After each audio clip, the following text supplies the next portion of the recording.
Greetings, greetings. I'm back with a prophetic word for you. Okay, so bird's nest. All right, so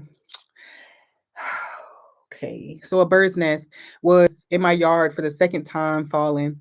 The first time was about 3 weeks ago, and the bird's nest was actually occupied. So there was baby birds that had passed away on the concrete. And so I kind of took that as a negative thing and I didn't really even look into it. I was just like, oh, that can't be good. And so I left it. Well, a few days ago, 2 days ago to be exact, another nest had fallen from the tree in the exact same place. And it had no birds in it. It was an empty nest. Okay. So I went and looked it up. Okay. And try to figure out what the nest is because twice means that God trying to talk to you, girl. Okay. So with the nest, it talked about a safe space. It talked about your home being protected. It talked about your children being safe because that's where you house them. It talked about everything you build, all the things that you birth from yourself and put into your nest that you consider part of your kingdom, part of your legacy is protected. 111 as we speak. Okay, so it said it is protected. Your legacy is protected, whether that's your children, your projects, your home. You are protected. Okay, and the nest, let's go talk about it. I want to tell you exactly what it said. It talked about abundance and prosperity and things like that.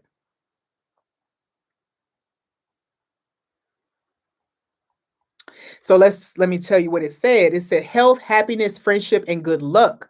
It says, it's not where birds sleep. They are for keeping eggs and chicks in place. They are a home for new life. The bird's nest is a charming tradition to add to your celebrations. Okay. It says love, commitment, effort it takes to build a happy home. Bird's nests are also good luck symbols. Legend has it that prosperity will come to any home that finds a bird's nest nestled among the branches of the family's Christmas tree. So all these different things, there was this emphasis about abundance and luck. Okay. And it being protected. So for whoever this prophetic word reaches, it is God telling you that you and what you are creating is protected. Okay. Any form that comes into your children, your projects, your home, protected. Okay. So I wanted to talk to you guys because I left my notebook and I have 3 pages of notes on this, but I left my notebook at home. So I wanted to talk to you a little bit about what it says in the Bible about nests. Okay. They have a lot. Okay. Is it at your command that the eagle mounts up and makes his nest on high? This is talking about having the spiritual authority or the spiritual order order to protect what has been put into your possession. Okay. It says, is it at your command that the eagle mounts up and makes his nest on high? This is also saying that this is also asking God, is it by your decree that this happens, that these things are in this order? Okay. So it is talking about, is this divine, is this in alignment with God? Okay, so that is a question that can come up for you with that one. The bird has found a house, Psalms 84:3. The bird has also found a house, and the swallow a nest for herself, where she may lay her young.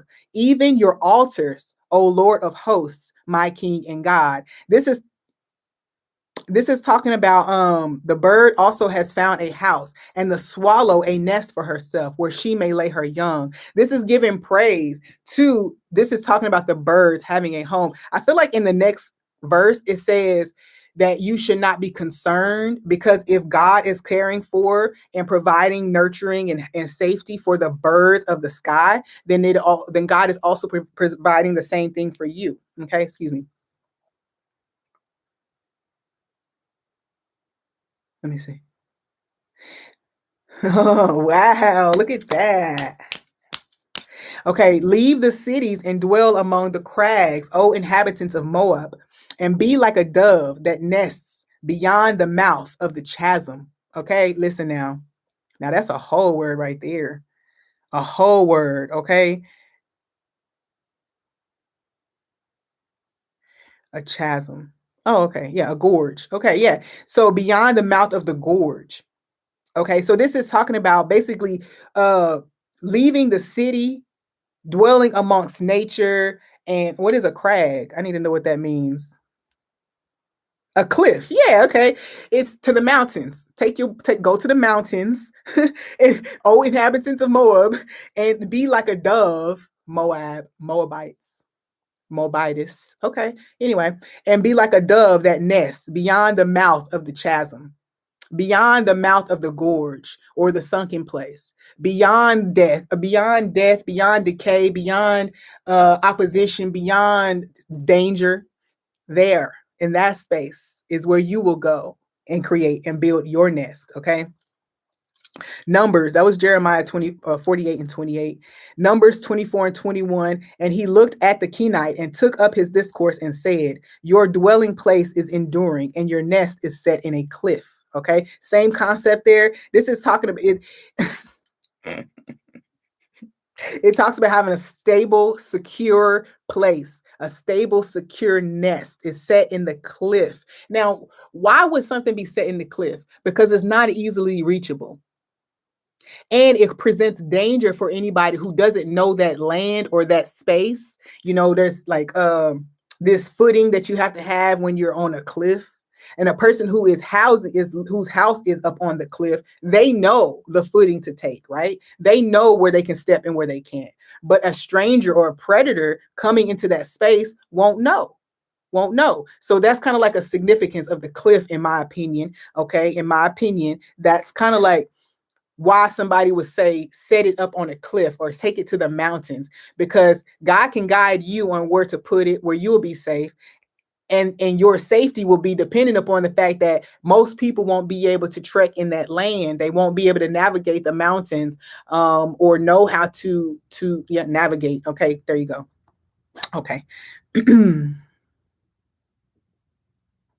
Now, this is one that I ran across that did bring up some questions for me because I don't fully understand what's being said here.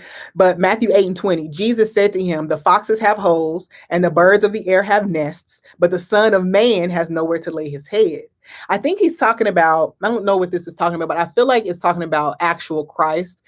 Not, was this? Okay, I'm gonna have to look into that story a little more because I don't want to like throw out something just for the sake of throwing something out there. But I do feel like it's talking about if we think about it like right now today, human has to literally the son of God. We are the children of God, right? We don't if we don't pay for it, we don't have a place. But if we go back to nature, like the Moabites, and move to the mountains or move to the woods or whatever the case may be, then we have a place to lay our head, just like the birds, just like the animals, right? Okay, that's just me. I don't know. I'm gonna have to look at Matthew again because I don't know what that's about. But what else do we have here? There's a lot here. And my hand reached to the riches of the peoples like a nest. And as one gathers abandoned eggs, I gather all the earth.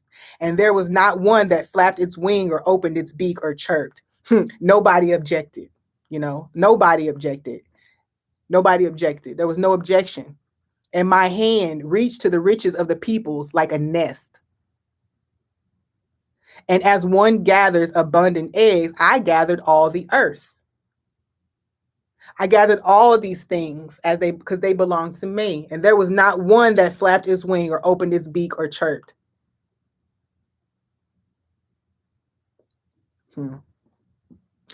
Deuteronomy 32 and 11, like an eagle that stirs up its nest, that hovers over its young, he spreads his wings and caught them. He carried them on his pinions. Okay, what's pinion? Oh, a wing. Okay, right. Okay. So this one here is beautiful. Like an eagle that stirs up its nest, that hovers over its young. He spread his wings and caught them. He carried them on his pinions. That's talking about God taking care of us, protecting us, right?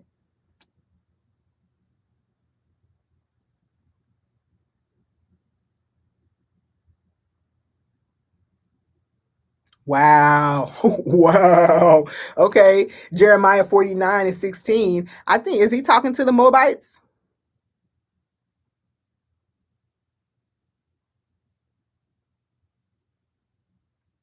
In this one, it says, this one, he talking that talk over here. Okay. As for the terror of you, the arrogance of your heart has deceived you.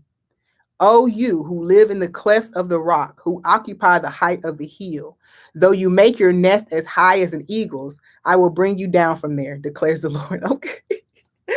The Lord can't give it, the Lord can't take it away. So yeah, okay. All right. So I think that I'm going to finish, but this is talking. I mean, I really feel like this is speaking to the fact that there's a lot of abundance, a lot of beauty, a lot of joy, a lot of fertility, a lot of long lasting things that are coming to you, that are showing up in your life. And God wants you to know it's safe. It's safe. For some of you, you're going to be moving soon, relocating, and your trek is safe. Your journey is, you're safe. You are in God's nest, even as you travel.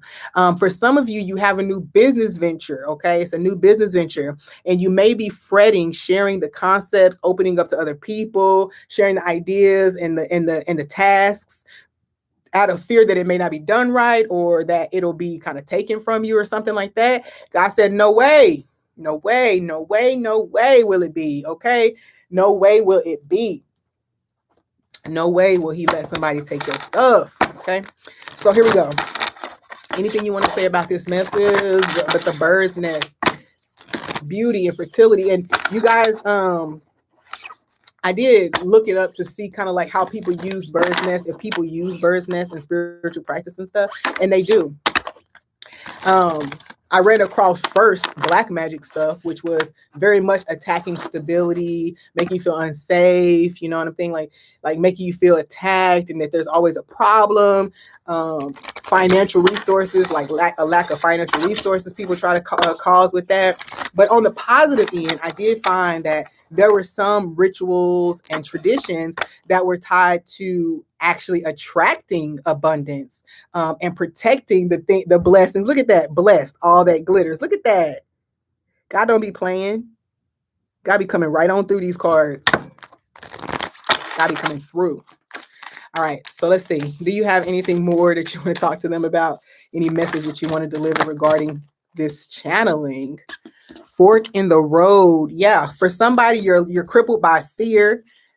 Blessed is here. For someone, you are indecisive, or so in some other way, just kind of like at a standstill, because this is number 13. Ooh, so whatever your fear is right now, you're going to be blessed in that way. So yeah, and I don't think you're going to have to leave first or make the move first, pull the lever, take the step, take the leap, whatever. You're going to have to do that first. But then the resource or the blessing that you most fear not having is going to show up for you. The blessed. Okay, I feel you. Come on, God. Talk to us then about this nest. Talk to us about being protected. If you're thinking about like travel, or if your car is not reliable, that's about to be taken care of for you. God said, I got you. Or I say taken care of, but message in a bottle. I feel like it's saying that it's safe. You don't have to worry about it. You don't have to be concerned. Your nest is safe. You're safe. We have message in a bottle here too. Blessed, message in a bottle, fork in the road. Yeah, so whatever, no place like home there. Look at that with the nest. Look at that, no place like home. Yeah. So for some of you, you definitely want to change locations, but I feel like for some, you also feel like stuck in a cycle. And I think that God is telling you that no place like home. That's Alice. I mean, not Alice, but the Wizard of Oz, right? There's no place like home. There's no place like home. There's no place like home. So when you leave home, home doesn't leave you, is the message that God is telling us right now. When you leave home, because the birds have to leave the nest. And I don't know if that's a good example, because I don't know if birds come back to their mama or not. But either way, it says home is always a part of you. Where you were cultivated, where you created, it's always a part of you. So you don't have to be afraid to separate or distance yourself from home. Yeah, it's part of your fate. It's part of your destiny anyway. That's actually the fates, and it reduces to an 8. It said it's part of your destiny. It's part of your destiny. Yeah. So if you're indecisive or not knowing if it's the right thing for you, for some of you, it's definitely the right thing for you to go ahead and go and see, buy the book. You want to do the right thing, and you don't want to cause pain or hurt to the people who you may be connected with or who may be around you. God says, don't worry about it. It's your divine destiny. It's a, I just heard that lyric. They'll find, truth be told, they'll find um, they'll find God through your faith and devotion to whatever your calling is telling you to do. Okay. Yeah, I think there's a fork in the road because number 13, 13 is death and rebirth, or death in the tarot, right? So I feel like this is talking about this fork in the road is because something has died and you haven't moved on from it. So your time, or I'm hearing you overstayed your welcome in a place, okay? And that would be like that nest being thrown out of the tree. Actually, I think somebody, yep, the higher power card is what just popped up. So yeah, so divine intervention, kicking you out of the nest, pushing you out, creating a sense of like, yeah, go ahead and go. It's time. You can go do your thing. We have 13, 14. So yeah, the next steps will be made known to you really soon, 13, 14, 15. Also, you may have gotten some very important messages over the last week, 13, 14, 15. Okay. Some good stuff happening maybe. We got number 22 with the blessed card. Yeah, I think there's a whole like cycle that's beginning of blessings. Now, for whatever reason, that's tied up. Yeah, so wherever you were feeling tied up, you're now about to feel very much loosened and blessed, able to ascend. Don't worry too much about the right or wrong thing. The nudge that you're getting right now is accurate, but trying to kind of like plan it to the T maybe is not the best thing. And a leg up. Yeah, so a leg up is coming for you. Why? Okay. Yeah, so maybe, yeah. The question to the why, the answer to why is to teach you a lesson, to make you more receptive, never ending story. Time to go. All right, I'm about to go. So thank you, God, again for this message, the nest. Thank you for your protection. Thank you for the abundance and the blessings that are being showered upon the collective right now, for their diligence, for their devotion. Thank you so much for the continued guidance. Thank you for the transformation that is taking place in each and every person that is a part of this collective, because it's happening, whether they realize it or not. So I'm just going to thank you for it. And that is all I got. Peace.